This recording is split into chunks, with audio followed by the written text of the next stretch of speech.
আমাৰ যি শতমবৰ্ষীয়া এটা সম্পদ বা চিনাকি গুৰুজনাই গঢ়ি যোৱা সত্ৰসমূহকৈ যদি আমি লওঁ বা চাওঁ, যে আমি দেখা পাম যে সত্ৰসমূহ আমি মূৰ ধুৱাওঁ, সত্ৰসমূহক আমি সেৱা কৰোঁ, সত্ৰসমূহক আমি ভক্তিভাৱেৰে প্ৰণাম জনাওঁ। সেই সত্ৰৰ মাটি দখল কৰিবলৈ কোনোবাই কণ্ঠপাত কৰা নাছিল।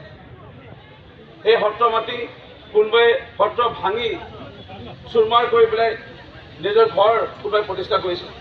এইখন অসমত বিভিন্ন সময়ত বিভিন্ন দুখ কষ্টৰে পাৰ কৰা এই সময়ত আমি দেখা পালোঁ যে ভোটৰ স্বাৰ্থত, কেৱল ভোটৰ স্বাৰ্থত কংগ্ৰেছ দলে ৰাজনীতি কৰি আজি সকলোৱে জানে সংস্থাপিত কৰিছিলে। এইসকল লোকক আমি সন্দেহযুক্ত নাগৰিকে কওঁ বা অসমীয়া যিসমূহ বিৰোধী লোকে হওক, এই লোকসকলে আজি আমাৰ প্ৰকৃতিকো নক্সাত কৰি পেলাই তেওঁলোকে জংঘল ভাঙি গছ কাটি তেওঁলোকে নিজৰ মাটি 200 বিঘা থকা স্বত্বেও আকৌ অসমৰ ভৌগোলিক পৰিস্থিতি সলনি কৰা, ৰাজনৈতিক পৰিস্থিতি সলনি কৰা এটা ষড়যন্ত্ৰ লৈ তেওঁলোকে 200 বিঘা মাটি অন্য জেগাত আছে, আকৌ গৈ পেলাই তেওঁলোকে জংঘল কাটি তাতো ঘৰ বনাইছে।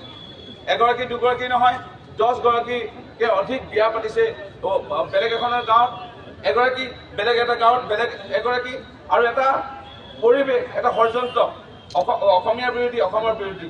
আজি ধন্যবাদ জনাম মাননীয় মুখ্যমন্ত্ৰী ডক্টৰ হিমন্ত বিশ্ব শৰ্মা ডাঙৰীয়াই বৰ্তমানলৈকে 1,20,000 বিঘা মাটি এতিয়ালৈকে উদ্ধাৰ কৰিবলৈ সক্ষম হৈছে। আৰু মাটি